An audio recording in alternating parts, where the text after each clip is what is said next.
Now that we know how to log in, we're going to look at printing a class roster.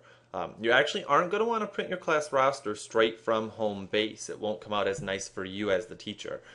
We're going to go into our grade book. To access our grade book, it's real simple. We've got a grade book over here, and we just click. We don't have to click this little blue arrow, but just helps us move along. Go ahead and click on the grade book, and it's going to open up a brand new program. It's kind of a program within a program. And as that will take a little bit this first time go through it, it'll always take a little bit, but your first time through will take a little bit longer if you want to go ahead and do it with me. And while we wait, you click on yours as well. You click on Gradebook, and it's going to come up, and it's going to ask us if we want to open it with Java Web Launcher. And yes, we do. And so for that reason, we're going to want to check this box, do it automatically so we don't have to bother with this, but for this first time. I'm going to say OK. Very similar to how NCWise was, this is also a Java program. You'll see when it's much more updated of a Java program. It reminds me very much of iTunes when I look at the screen. And this is going to run. There's going to be a few things that run through. It's going to ask me if I trust it, a bunch of other questions. I'm going to say yes, I do trust it because I know it's my gradebook and I accessed it through home base.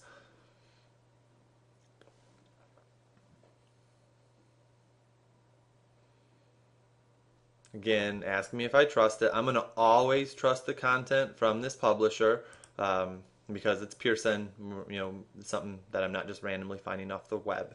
And that way, again, I don't have to click this box every single time. And I'm going to click Run to go ahead and have it run the gradebook.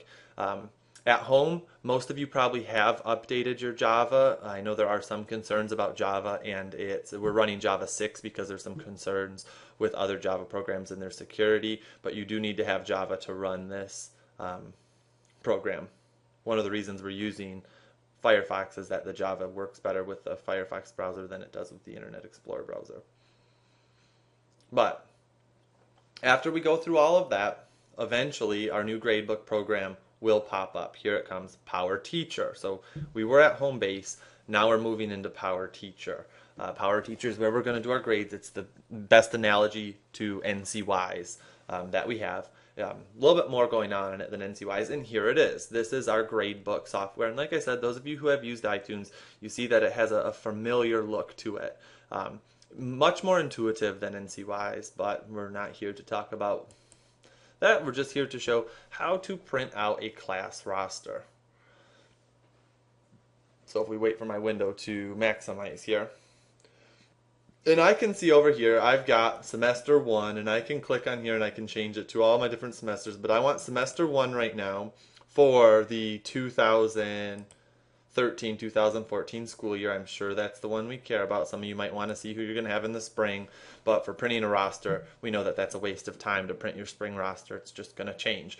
But anyways, so I'm printing my first period class right here. I'm looking at my first period class, and you would be able to see these names. I blurred them out just for the privacy of these students. When you log in, will see all your student names right here. Again, this is where we'll be entering our grades. Obviously, I haven't entered any grades yet, so you've seen nothing. To print a report, it's kind of, like I said, intuitive. We'd go to this Reports tab. So if I want to print a report, I'd click on this Reports tab.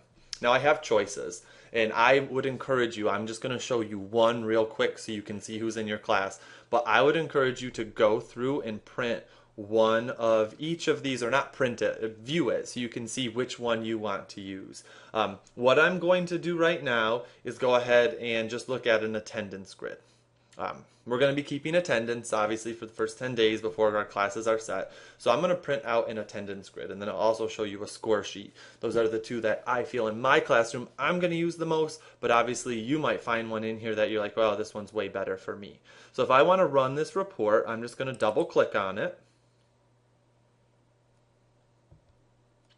And same box is open up top. I get a new box down here, and I always want to kind of look and see if I want to change anything about it. I do want my selected class, my first period. Now I can choose. I can go with no dates and have it print no dates on it if I want. I'm going to go ahead and have it due dates. I'm going to have it print for the first 10 days of school. So I'm going to start with the 26th of August and have that run through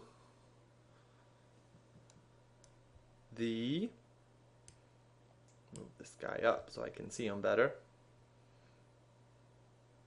and have that run through the 9th, because that is our 10th day of school, September 9th. And again, we might get a different one of these. I'm not saying this is the one we are going to take our official attendance on. This is just for me. Did I not click that arrow? There. And I'm going to run it through September 9th. That's what I want my dates to be. And I'm going to choose to go ahead and run the report. When I run the report, I'm going to get a pop-up window. It's going to ask me, do I want to open it or do I want to save it? If you just want to see it and print it, just go with open. If you want to go ahead and save it to your desktop or save it to your hard drive or a flash drive, then you can save the report. At this point, since things change so much, I don't see a value of saving it. Later on, though, when we pretty much have our classes, you could save this to your desktop so you don't have to go through this process every time, except for this one's going to have dates on it, so it won't be that helpful, but you could do them with no dates, just blank spaces. So I'm going to open it, and when I open it, it's going to open as a PDF, and I will have my attendance report. And as you can see, as it slowly comes up,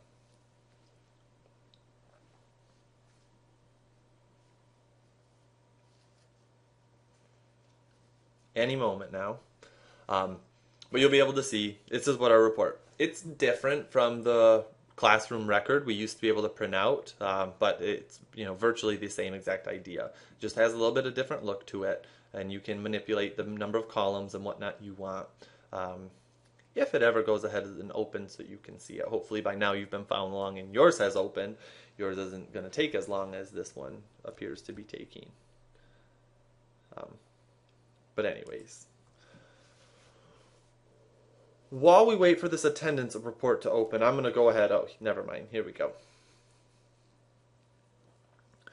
And if you chose not to save it, but later on you're like, yes, I would like to have a saved copy of this, then you can go ahead and just save it right through here. And again, yours won't be blurry. Mine's only blurry for the privacy of these students. But you have this little save icon that my cursor's on right now. I could save this to my desktop. Again, I could print it so the tops, the dates are blank, and so I could fill them in on my own. Of course, there's more pages to it, but that is your class roster for attendance. So I'm going to go ahead and close this out because I don't actually need this right now.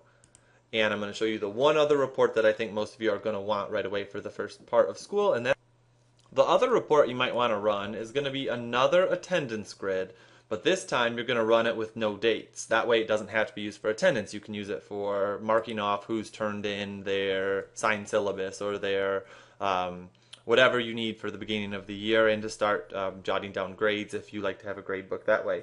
And if you do it with no dates, you select the number of days you want listed. What that really is saying is you're selecting how many columns you want run. So I'm going to say 10. 10 columns, 10 days, and I'm going to go ahead and run that report. And it's going to look the exact same. The only difference between it is that, I'm going to go ahead and open it. The only difference between it is that there's not dates listed. And so since there's not dates listed, you don't have to worry about, you can put an assignment name in there or a short name for an assignment or however it is you go and do that. Again, this reminds me of that old record that we used to be able to print, classroom record from NCWise. But as we wait patiently for it to go ahead and open up,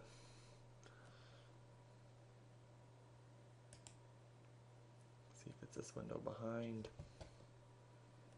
Oops. Here we are, and here's my class roster, and I could write whatever it is I want to write for that class for keeping grades, and it has everybody A through W listed for me. Again, now you're able to print two different types of reports. Obviously, you can check out every one of the other reports. Most of them deal with once you've already added grades in, so they won't be very helpful to you. But I encourage you to go ahead and play around with it and see what types of reports are available. Thank you.